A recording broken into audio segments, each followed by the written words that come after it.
completely different 9.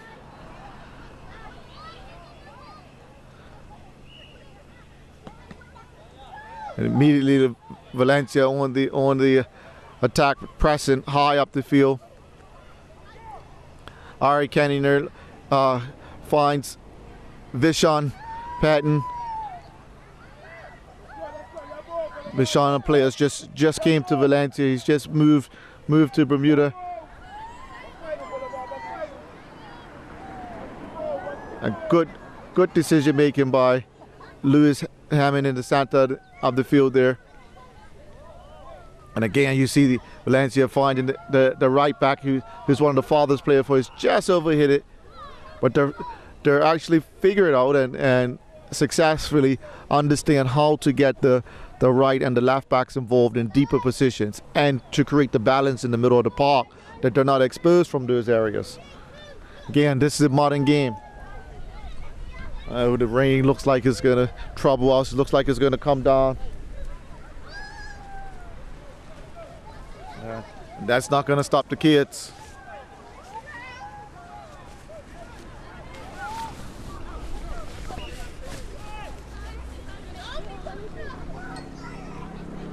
Yeah, hopefully if the rain coming down, it's just going to pass over us. Valencia looking to play a controlled game of football and move the ball around. And this could be trouble, but easily covered by William Noakes. Vishan just takes a heavy touch.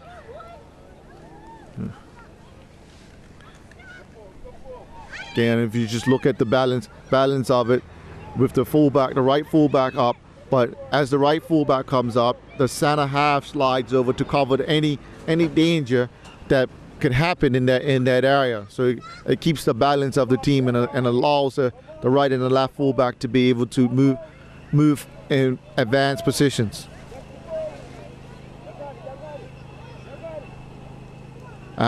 Good ball from Louis Hammond, and Jared opens up to try to find Louis.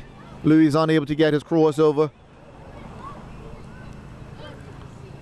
and Valencia look to recycle the ball. Very dangerous ball by William Noakes across the middle, but he gets away with it.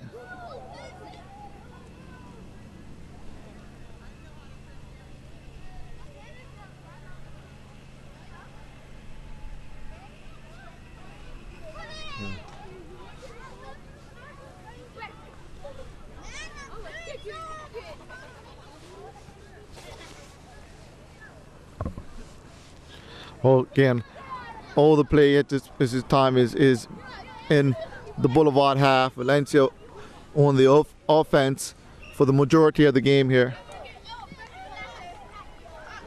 Boulevard are having to make themselves content with being a counter-attacking side. Ari Canninger on the ball again.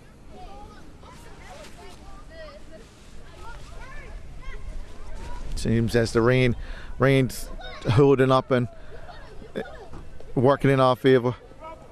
Good skill by Ben Outset to slip one around him. Yeah. And what's important to watch in that sequence as one of the center halves had the ball, the other center half and William Noakes understood that he had to drop off deep to allow the circulation of the ball and to protect his center half in possession of the ball, the number 2.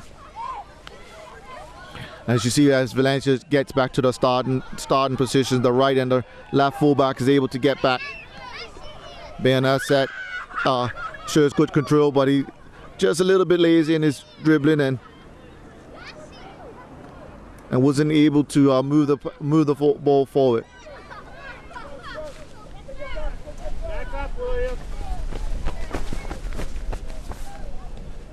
Boulevard up for a long ball.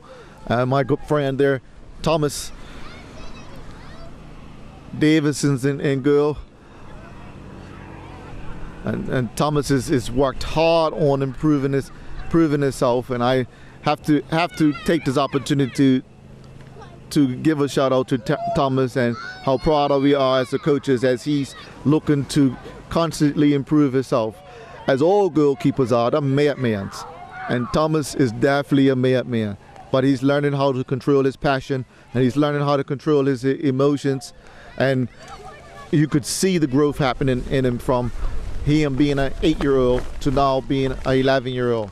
So these are the things that football can do for the development of all kids, you know. And I just like to take an opportunity to send a challenge out to us in Bermuda football to do a better job, especially when it comes to developing our kids, because this game can do so much for their confidence, for their growth, physically, mentally, you know.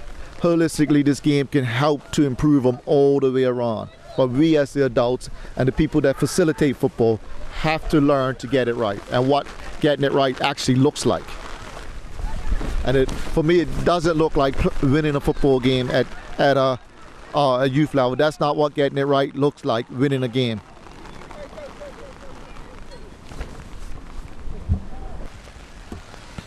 The rain's not going to cooperate with us here, folks. It's actually coming down quite heavily now, but it's not deterred the kids. They're still looking to play. And Vishon just overruns it a bit. Game's got a little bit tight. And Boulevard is able to come, but there's Thomas off his line to bail out his defense. And it's great to see his defender, William Noakes, just making note of that. And that's the keeper's role. When the ball gets over the top, he's got to be there to be able to bail out his defense and be able to play with his feet. And Thomas is quite capable of that. Yeah. But like any goalkeeper, he gets totally irritated if a goal goes in. I always have a laugh at it, because goalkeepers don't, although they're in goal, they don't expect the goal to go in. Yeah. And they get quite upset when it does. But that's a good thing. And what happened right there, you see William Noakes is forced out the middle, and the left back in Jared immediately goes in the middle and covers that space. So that's important understanding and correct football, you know, where they're working as a team, and a lot of work's been done on the training ground to be able to implement things like that. And it's good to when the kids come over here and they understand those things. Yeah. Boulevard on an attack for it. William solid in the middle. Again, a ball over the top, and the rain had it skidded and took Thomas outside his box a little bit. He just panicked a little bit and cleared it. And he's just having a good conversation with his center halves about that. Boulevard looked to mount to attack. Yeah. Like to see Boulevard to be able to put another goal in, you know, to just put them back in this game and lift their spirit and lift their energy to get back into this game.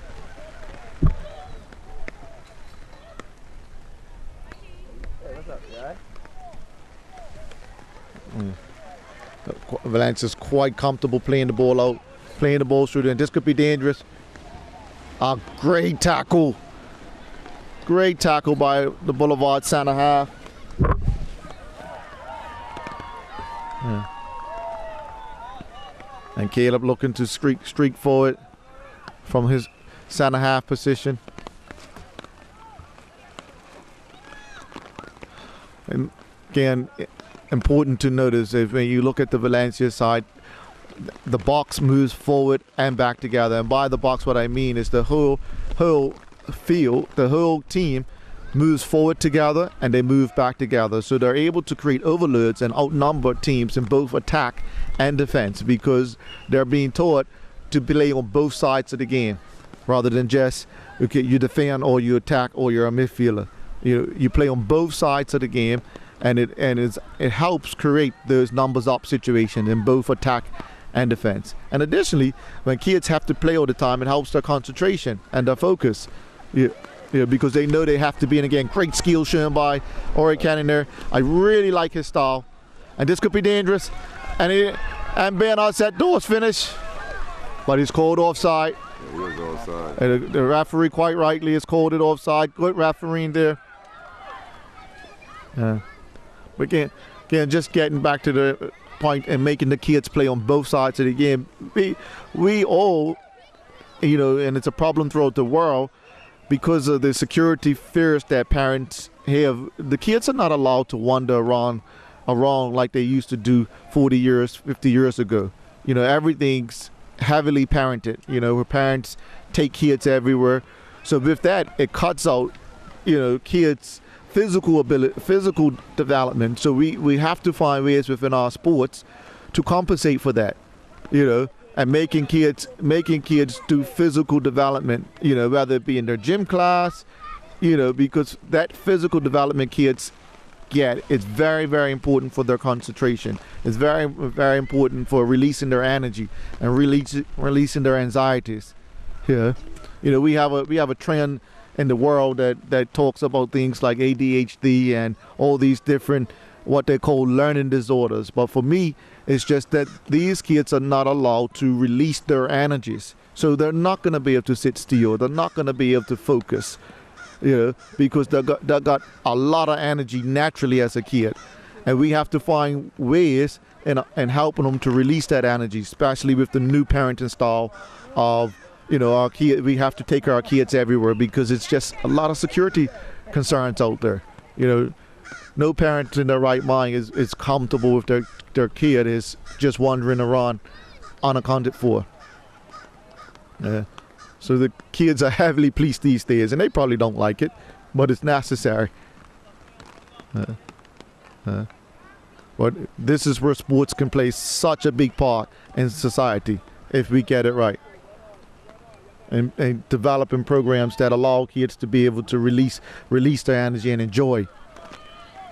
Because that's all they want to do is enjoy and have fun. They go to school because we make them.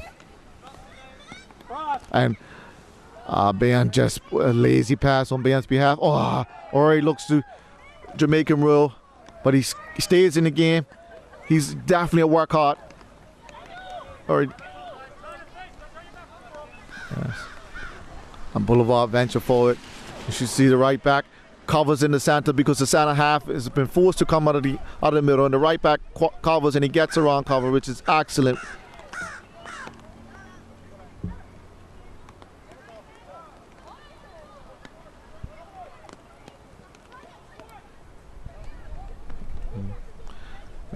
Valencia look to play out from the back, and they're so comfortable. Everybody's understanding the rules that they have to play. The ball's just a little overhit, and Louis just doesn't have the pace to get onto that.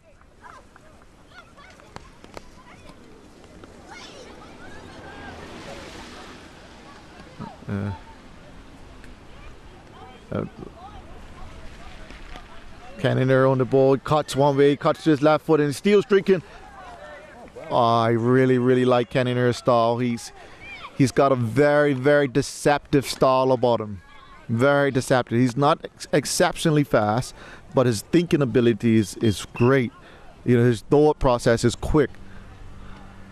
And most of the stuff that he gets away with is because he's outthought, you know, he's thought at a quicker pace, you know, to compensate for the lack of speed.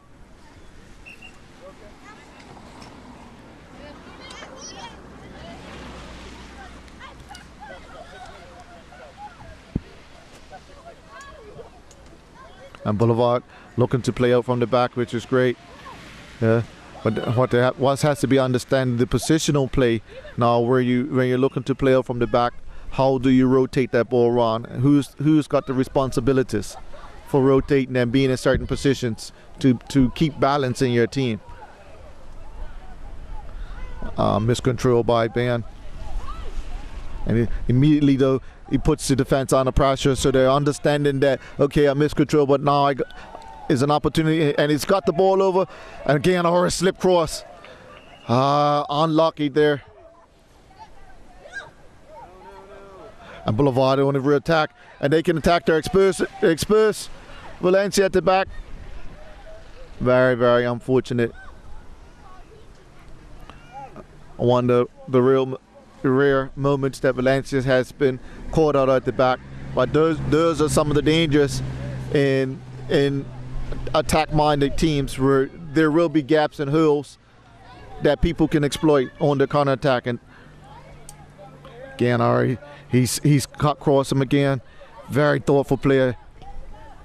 He tries to sneak one into the near post. Good save by the keeper there.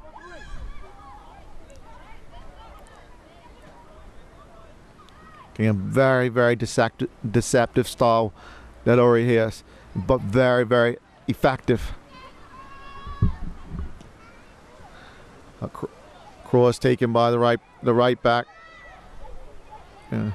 And Boulevard again, they can kind of into space that's being left at the left back position, but Williams slides over to protect it. And Boulevard is just slowly finding their way into the game.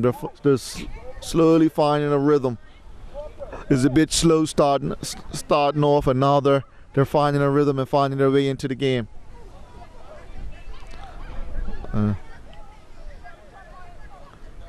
You see Valencia quite comfortable with playing the ball around in their half. They're being taught when you have the ball, you have to be in charge of it. And just being joined here by my good friend Stan. I'm going to just let him come in, and give his synopsis on what he sees thus far. I think that it's a very, very entertaining game. Both teams are definitely using both sides of the field. A lot of the field is being utilized. It's not just in the center and from goal to goal. They're attempting to play, as you can see. And just as you said, the Valencia team is definitely moving as a unit, and that's wonderful to see. I think under your tutelage, and I guess you've got one of the teams. I don't know if this is the one that you specifically coach, but Valencia as a whole seems to have a plan, which I'm sure you're happy to see is actually being migrated from whatever age group they start from right up to age 16? Yeah. Wonderful. Well, I definitely can't take credit for what you see out here to say. The credit has to be this football is the brainchild of Andrew Bascom. Oh. Where he's responsible for implementing their methodology of play, and educating the coaches on how we want to play. So this definitely the brainchild of Andrew Bascom, who has a wealth of experience in the area of football. Yes, very much so. I've actually assisted him at the national level, and definitely he does have a lot to bring and lots to share with the Bermuda football community. And it also answers and begins to answer a question and a conversation that I'm going to have with him about how we play in Bermuda is based on what. I've watched his methodology at different levels of age groups, and very happy to see that he's been a part of this scenario. But this game definitely is a cracker. I mean, as much as the pressure that Valencia is applying on all sides of the goal, Boulevard is definitely standing tall and attempting to actually. Yeah, I mean, if you look at this half, it's an equal. The start is equal. It's the score in this start is still 0-0 to both teams. So although Valencia are applying all the pressure, Boulevard is defending well. Yes. And they're looking very dangerous on the counter attack. True at that. Yeah. What is the score? I mean, where are we in? At this moment, the score of the game is 5-1 to Valencia, and okay. I do need to stand corrected. Valencia's actually only scored one goal in this start, whereas they scored 4 goals in the first start. So at this point, the score is 5-1. Okay. Yeah. Well, what I like is, the Boulevard kids have still got their head up. They're still looking to play. Yes. Regardless of what the score is. Right. And that's the important things, because, for me, you're not judged based on how much you can win. The biggest development tool in football is what you could do after you lose. Yes, that's true. That's one of the biggest developments. Everybody likes winning. That's easy to do. But what do you do after you lose? How do you pick yourself up? Right. How do you go back and work harder? That's very true. That's true. And this third has just ended, and Valencia just scored another one, so it's 6-1 now. But definitely to speak to that particular issue of what do you do after you lose, the lessons learned relative to that are very, very, very important, and hopefully the coaches continue to actually speak to that particular part of the game so that the children can learn how to continue to develop solutions not just on the field but off the field as well.